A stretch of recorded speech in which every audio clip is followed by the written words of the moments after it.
My name's Ed Piskor. I'm Jim Rugg. And Warren Bernard came to Pittsburgh to talk comics with us and brought a special treat. Impact Comics #1.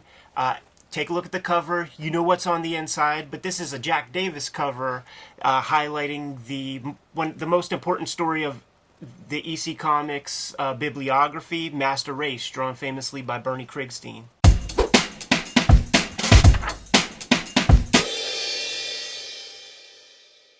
Warren, thanks for bringing this baby along. I was packing up my box of other stuff, and I was like, maybe I should bring this along because I knew that you hadn't delved into any of the EC Comics, no less this one. And with exception of a handful of Mads, it's the only other one that I saved from back when I was in college. Marie Severin did most of the color work for EC Comics, and I'm looking at this cover, and it's not traditional four-color separations. Like, there's washes in there, so I think that's pretty interesting. Maybe when it came to the glossy cover, they did some other process besides just the traditional zipatone breakdowns. I see in this cover is Jack Davis had to have seen this story. He had to have seen Krigstein's work to be so accurate in what he's drawing here. And even the angles and stuff feel like, it's not just the characters that he's copying, but also kind of that whole tone, the visual tone. I mean, these Krigstein girders, it's a claustrophobic feeling. It goes along a lot with just the way Krigstein cut up the panels, and the characters are so tight in the panels, but it's just like he's getting boxed in. It feels almost like, Enter the Dragon in that mirror room or something like that, where like this dude, it's a claustrophobic setting. Well, and also these stripes, reminiscent of the stripes that were worn by the concentration camp Genius people, okay? So, shall we delve inside? Yes, and we'll focus on Master Race for the most part, but in order to even accurately talk about Master Race, we've got to show like what a standard EC set of stories would look like. And traditionally what would happen is the artist would receive the pre-Leroy lettered pages with this, pseudo-mechanical type all over the pages. And it's often described as an avalanche of text that guys like Feldstein would provide. Man, just if you want to flip some pages, just tons and tons of type. Very dense. 3 tiers of panels, usually within the 6 and 9 panel grids, but lots and lots and lots of type. You could clearly tell, where the squares begin and end of like where the panels should be. And this looks like a George Evans piece. Yeah, it does look like a George And of course, EC celebrated for having the best artist of the time period, and being paid well and recognizing that as a trait, as almost one of their commercial traits. Krigstein had some real specific ideas too. He was very much an artist, and he was pushing against both the way these pages would be kind of pre-rolled out and structured, and also he wanted to do things with the form that just weren't being done, like expanding the page count, to be able to play with time himself, like the artist be responsible rather than the writer that was putting the words on the page. And this is his masterpiece. Here we go. He negotiated a couple of extra pages, which included a little bit of a longer deadline. So it is his masterpiece and not accidentally. He must have recognized he had something here and really fought for the chance to make it the best it could be. Yeah, of course, we come way later, so we don't know what's in the zeitgeist. But as we're growing up and we in history class we learn about World War II and all that. It's far too clear cut. It's like the Nazis were bad, kill the Nazis, like we win the war, but there's all this messiness of like so many fucking Nazi soldiers and officers got away scot-free. Right. Many of them still hanging out, chilling in resorts in like Argentina. Yeah. And, the name Simon Wiesenthal was never taught to us in school. Like we had to like rely on the news and newspapers and stuff for that. So Warren, I think I'm not sure when I first heard of this story, but I know one place I saw it was when the Comics Journal did their list of top 100 comics of the 20th century. Mm-hmm. This was on there. It was written about. And so I'm curious what you knew about this comic, how it got on your radar. And before that, like probably the most popular place that people consumed this story before, like we'll say the place that probably hit the tipping point for this was in the Smithsonian Book of Comic Book Art. So it was collected in their zillions of those things were published. Yeah, that's a great point. Well, that was before. That was after I saw this. Okay, in college, I was part of the Maryland Comic Art Society, and that's where I met Groth and Katrin, as I've said before. And there were a bunch of people there. I was like 17 or 18 when I got there, and there were a bunch of people there that were in their early to mid 20s, and so they're the ones who turned me on to EC Comics. Okay, that they, was one guy there was trying to complete his set of ECs. So I got turned on to weird science, weird fantasy, and I saw shock suspense stories. I was not, it was just my taste that I was not that much into the horror ones, but I really enjoyed the science fiction ones. And I forgot where I had been told about this, but as you can tell, I bought a copy then. I think this might have cost me $5, $10, some ridiculous amount of money. Okay, that back then, working on a loading dock in Montgomery Ward's at $2.20 an hour, I could afford a comic book like this. But one, being Jewish, and two, being somewhat was a history major in college.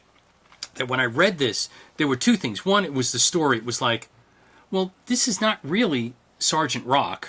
It's not Enemy Ace. It is not Sergeant Fury and the Howling Commandos. This is a totally different thing on one side.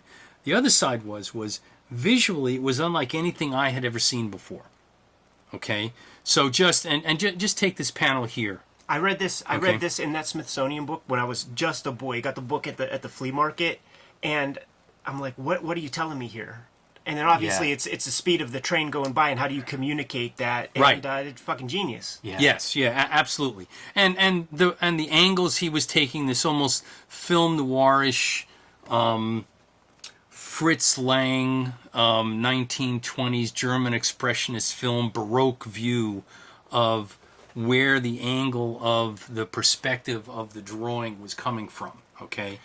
And also I was very familiar with New York. I was going up to New York all the time back during that time frame.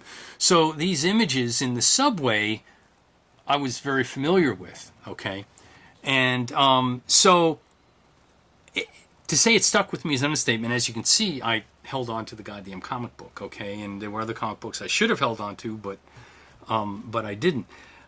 So it was like three different things occurring at the same time. One was this historical thing, one being Jewish, okay, and then the other of just the art and the way some of my knowledge of, I was very much into film noir back then, that was informing me of what was going on here artistically. And then I said, when I saw that, I was like, oh, this is going to be something really different. Yeah, it's amazing. And Marie Severin coloring this story, I presume. She colored most EC works, so no reason to think that she didn't color this, but he might have had Calls to some mind notes. Schindler's List, right? And the girl in the red coat. Yeah, the girl in the red coat, yes, yeah.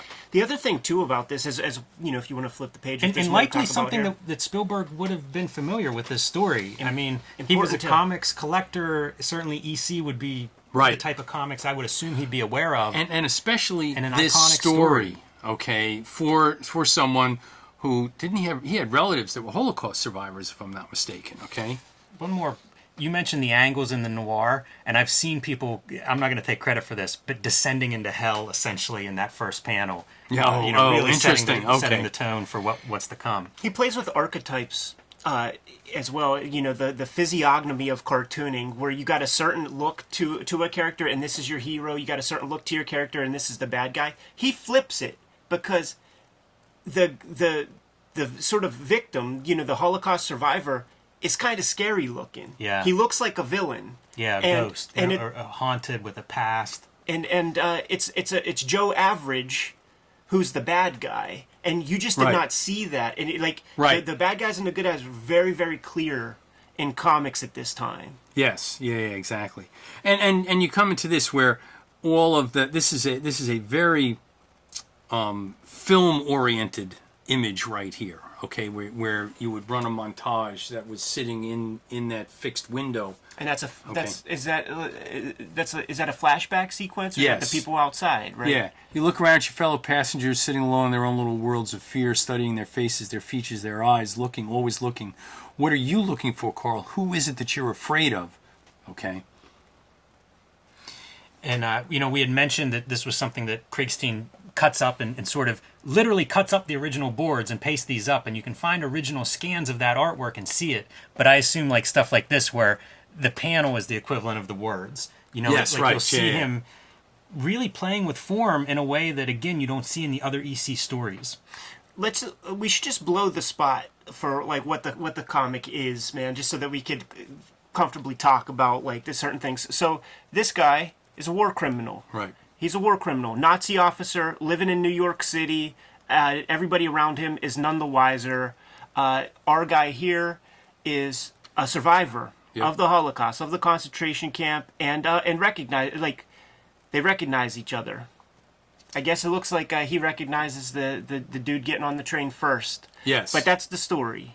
Right. And it's also interesting because think about the role that trains played in the Holocaust. Yes. Okay. So that occurring in this very tight, cramped space for most of the story, well, that was the story of them being hauled off into, to Auschwitz and other such nefarious places.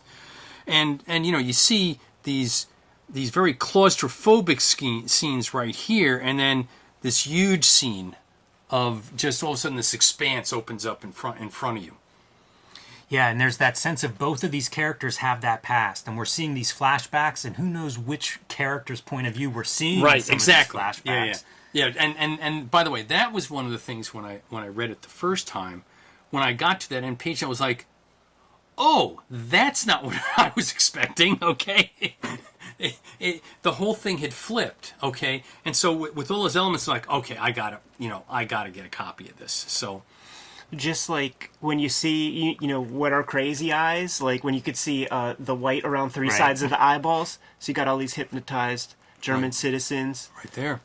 For sure, and just speaking more to the claustrophobia, let the panel borders cut, every side of your character off, man. It's gonna feel real tight around them. Right.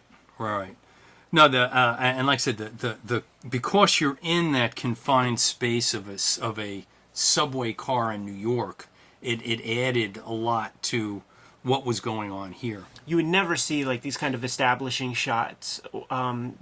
From something that was like not character oriented, or if you did, like the payoff would be that I guess it does fit in line with EC Comics as we will see on the last page. Ready? Yeah, let's do it. And then to see this panel in any comic book, okay, making this overt historical political statement all at the same time was just something that had just thoroughly frosted my head. Okay. This is a new direction title. So Frederick Wortham has happened. Right. The Senate subcommittees have happened. EC Comics can no longer be the EC Comics of Tales from the Crypt and Weird Science and shocking suspense stories and crime suspense stories. This is what they called the new direction titles. The artists were fucking embarrassed. Like, imagine you're just a comic artist and you're watching the news and seeing people burn comics, Yeah. and you're being called a heathen and a corrupter of minors and things. From the rubble of that comes this, Yeah. where it's like the artists are meeting that challenge. Like, oh, you don't think we could do more mature works? Like, we'll give you the most mature work of the day. Like, Right. what's the next mature piece to come? Like something from the underground, like, Binky Brown, like what is next after this?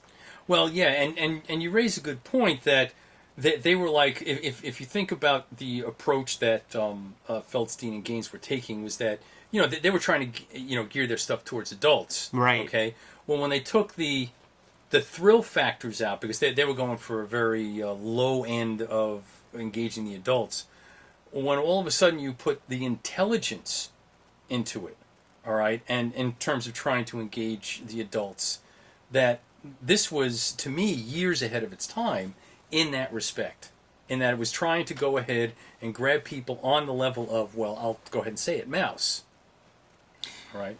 I always make that association with Krigstein's imagery in general, his line work. It always feels like it was an older, a more mature, sophisticated, contemporary, mid-century modern style. This is the artwork of a Time or Life magazine illustrator right here. Yeah. Or a Dan Clowes, Right. obviously a big influence on him. And you mentioned the comic book burning, and these guys sort of like post Frederick Wortham, and you see the critical let's not side with them just yet. Look at what book burning, where it comes from. Right. And this whole page, I think of the people on the street that are covering their faces, like walking by the walls.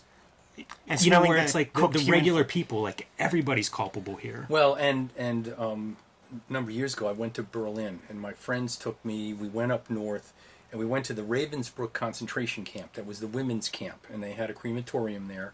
And there was also a part there that was owned by by Siemens, okay, the big electronics firm. So they're using slave labor, and it sat on a lake. And when you stood at Ravensbrück on the lake, you could see the town across the lake. And myself and my friend's husband were like, how could they not have known? I mean, what was it that they weren't getting? Okay, and so this one, you're right. Okay, and it was very real, and even bringing in the experiments that they were doing. I mean, Right.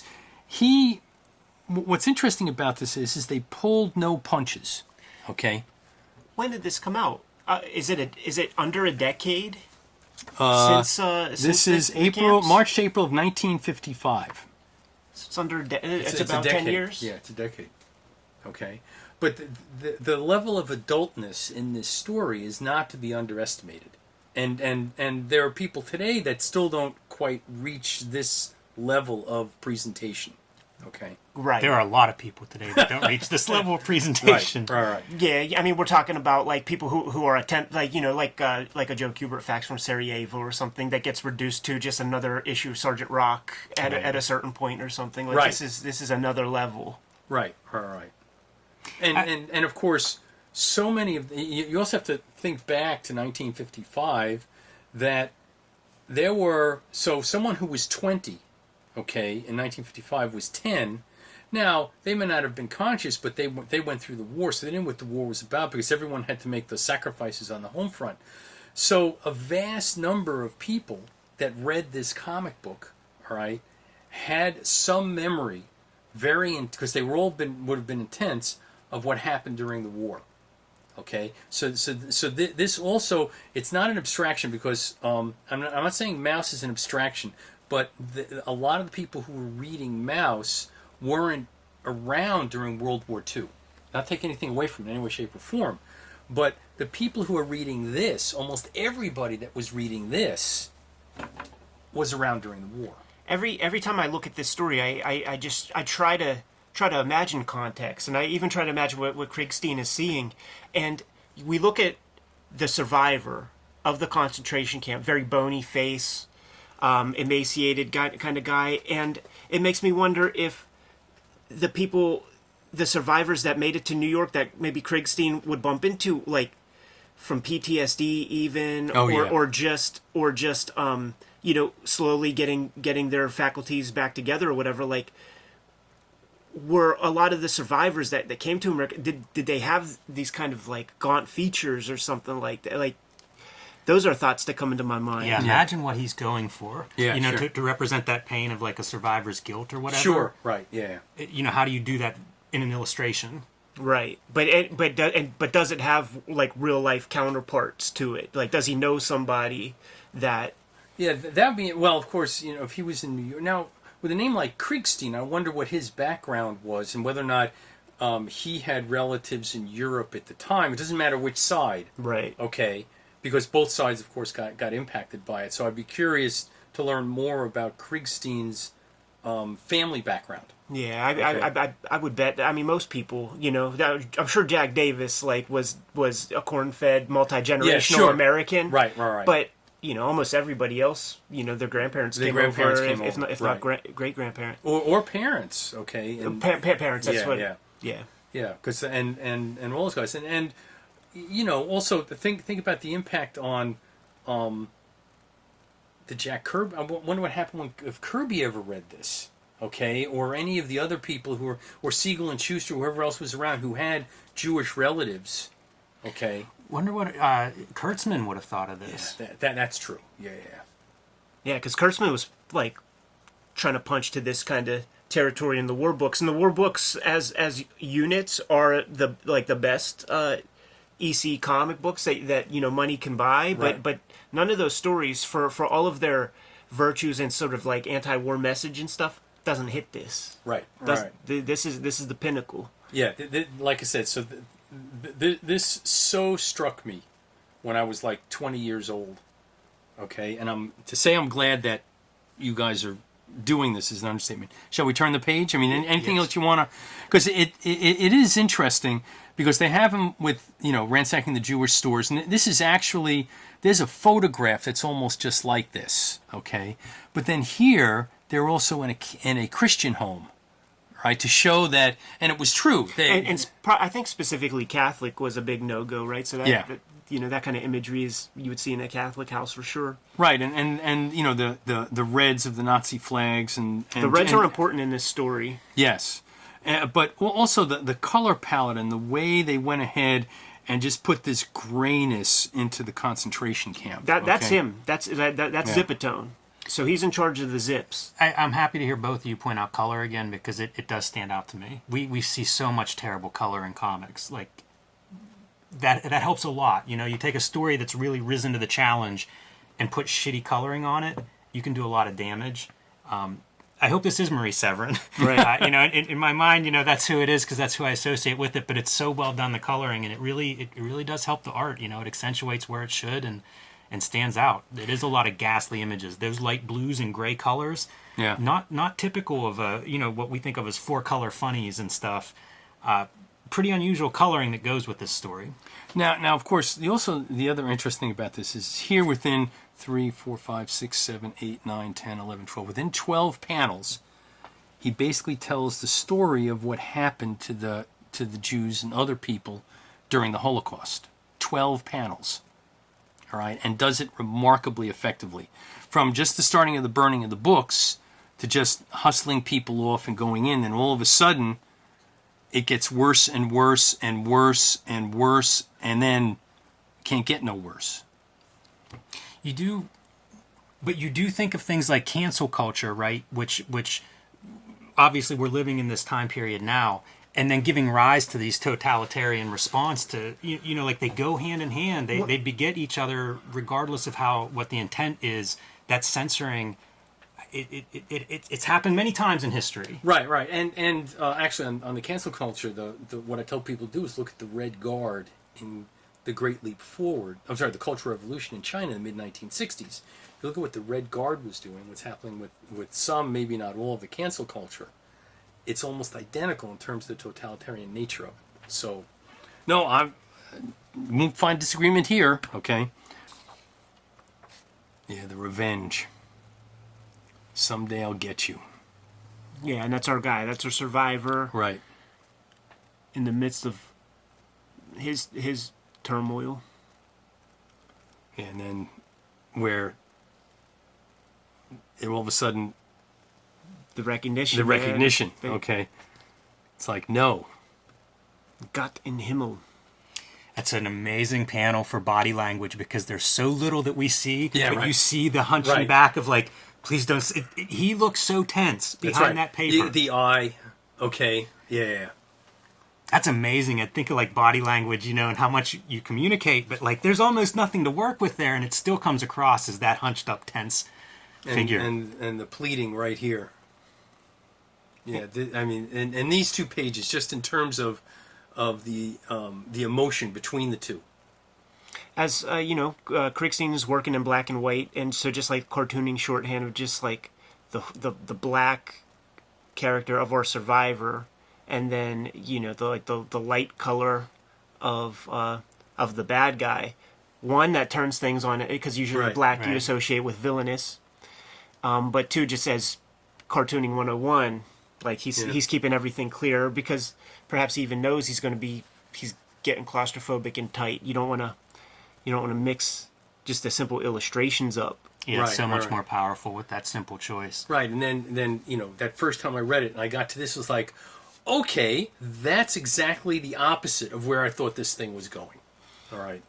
Based on the look of the characters. Based on the look of the Yeah. characters, yeah, because you're programmed, or at least when I was 19 or 20 years old, I was programmed that the guy in black is the bad guy, Right. and then whoever's not in black is not the bad guy, okay?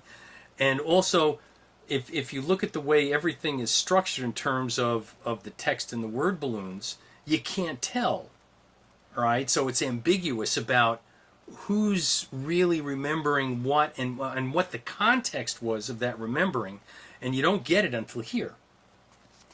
This is a quite a disturbing imagery, the background of this panel. One more thought on the guy in black is he's death. Totally. He's Grim death, Reaper. Yes, death yeah. come to this guy, Yeah. but he's also, in a way, he's already dead. Yeah. Like he's already lost what he's about to take from this guy. Well, and also anyone who went through that, they had a certain amount of death brought to them on a whole bunch of different levels. So a lot of those people came out of that emotionally dead, physical death to relatives and things like that, and then what they saw and the impact of what it was that they saw. So, yeah, and then they start going through the train station. And I'm sorry, I love this. Yeah, it's a ghost, man. It's a ghost coming after him. Well, and also that, and again here, that all of a sudden they've taken everybody else out of the train platform. There's no one else there. It's just the two of them. And you know as well as I do, on a practical basis in New York in a subway, that's only going to happen if you're like, 3 o'clock in the morning on some obscure station. So this was the other thing that all of a sudden, they turned it into it's just the two of them. Yeah, it's an opera. Right. It's an opera. Yeah, look at this. Have pity. Really? After all this shit, you want? Yeah. Really? So, ready? And then, the killer last page. Boom. Right. Klaus, Frank Miller, Right. storytelling. Yeah. So many people, man. Just all of this. Just this whole thing. These panels right there. When, like I said, when I first read this, I was like, "Oh, I didn't know comics could do that." All right. Yeah, some of that motion time in the panel stuff, it's phenomenal. I would add Will Eisner to that list of artists, and it makes me wonder, are either of those guys influencing each other, or are they just sort of figuring out, the same conclusions on their sure. own? Yeah. Because, obviously masters of comic storytelling, but you see it all on that page, especially those first two tiers as Yeah. the dancing figure, the movement. This is a book-ending sequence to go with panel one, and then the Right. guy walks off into the black abyss. You Right. just see hands, you see the head. He sort of accomplished this goal, this revenge thing, but you get no sense that anything good is going to come from that, and that's something you would never see in comics. It was always a very clear, Right. you destroy the bad guy, and all is well with the world. Yeah. That's not the truth. This is Right. only bittersweet. The entire Yeah. there's never a second of levity or a place to catch a breath. Yeah, this isn't it's all bad. Batman or the Punisher at the end. Right. It's all feeling bad. good. And also, so all of us now also think about the timing of all of this. Okay, is that back here you have them running down the platform and it's empty. Okay, and he trips and of course gets smushed, and then all of a sudden people arrive. All right, so this whole sequence happens, and I can only presume that the train came from the other side of the platform and disembarked. Or that's Okay. right. Yeah. All right. Yeah. All right. At the time, he was killed. So, but yeah. So, if anyone wants to study comics, just these two rows right here, stare at it a lot, I mean, this exactly right here, the Frank Miller piece, is when they're standing on those, like, the phone lines, and then I forget who it is. Somebody jumps up and jumps down, and then you see Elektra or Bullseye or somebody. Like, it's the same poses. Yeah. A tour de force. It was the most adult thing in comics for decades. Yeah, Okay. I'm really. All of this was filibuster for me to try to figure out what would be the next kind of paradigm shifting.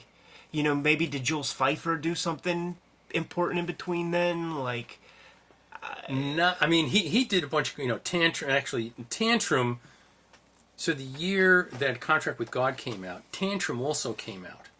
Tantrum is much more of a true graphic novel than Contract with God. right. Okay? That if you read the both of them, you go, well, this is just a bunch of Shalom Aleichem short stories, and Tantrum was a bona fide graphic novel, but Eisner's remembered for this graphic novel thing, and because Jules was going after this totally different audience, he's kind of left out of that conversation. Yeah, he's left out of cartooning conversations. Oh my pretty God. much. Period. Don't get me started. Just don't get me started. A genuine tragedy. But anyway, like I said, I here we are now, 65 years after this was done, and I can't think of a comic even 30 years after this one that did what this did. Yeah, yeah. I invite people in the comments to just name names because there might be an obvious something that we're leaving off. Right. But it ain't Sergeant Rock. Right. No, it's not Sergeant Fury for that matter. Okay. Certainly not. But so and also when you take it about, it's not just the subject matter, but then the presentation of the subject matter and the radical way in which it was done. And if you put the two of them together, there's a historical argument to be made that nothing of this caliber has been done since then. Okay, and I'll send the challenge out. Right. Okay, if someone thinks that there has been some level of nonfiction that has had the influence that this has had since then, I'm all ears. Okay. Right.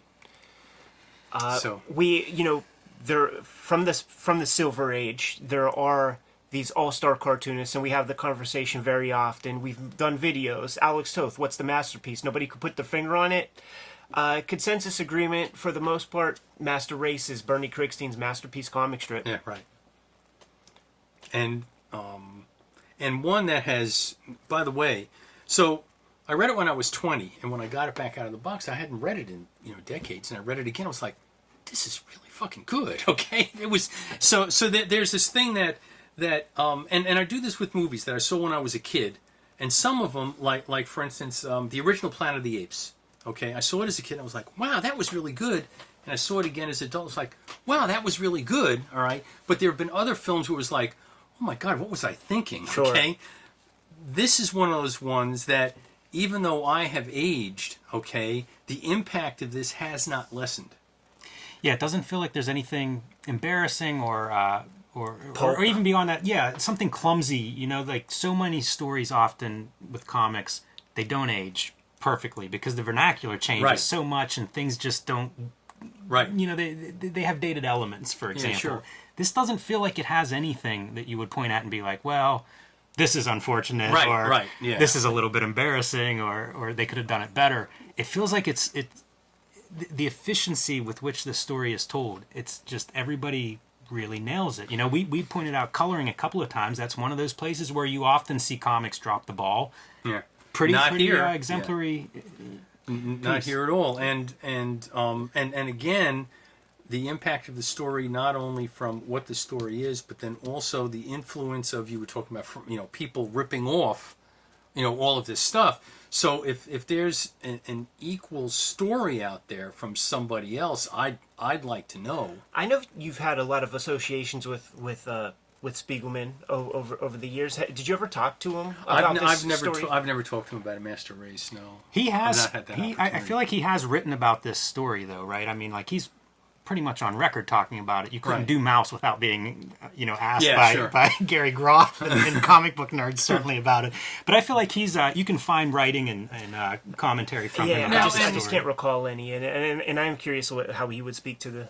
there. Yeah, and by the way, I don't want to take anything away from Mouse. Mouse was, as that was coming out, that was equally amazing, but it's different. Oh, definitely. Okay, you know, it's really different. That's I shouldn't say fictionalized, but because of the artistic metaphors that are in it, it's a very different presentation. So it's kind of like comparing Da Vinci with Picasso, right? They're both great artists. Okay, I'm not going to argue with either one of them, but you know, there's no way to go ahead and make a value judgment about which one is better or more influential, sure. or what have you. So And even the artistic choice of the end is askew and cut up. yeah. Yeah. And also walking off into the darkness. Okay. And you get no sense. Like, that's what I mean. It's just, this guy ain't okay. Like, this guy did accomplish his mission as something that he was probably in the back of his mind for that decade since he got out. And Right. he's not changed. Yeah, Right. you almost think of the EC twist would be like he should feel good, and the fact that he doesn't feel good at all, Yes, he right, might even yeah. feel worse. Yeah. So. All right. Well. That's a heavy one. Yeah. But it had to be done, and I'm really glad you wanted to go ahead and do this. We were going to do Master Race at some point, man, but you got an OG copy of Impact Comics, and you know, three heads are better than one when it comes to a comic like this. So glad we got together and do this. This is just great. So Let's plan more videos. I think we can do that. All right, let's get out of here, man. Kayfabers, like, follow, subscribe to the YouTube channel. Hit the bell icon. We can notify you when new videos are available. And doing so mitigates the kayfabe effect. When we talk about comics, they seem to become worth more money the next day, man. So you want to get in on the ground floor. Oh, by the way, I am not selling this. Right. You can subscribe to the Cartoonist Kayfabe e-newsletter at the links below this video. You can find Cartoonist Kayfabe merchandise and t-shirts at the links below this video.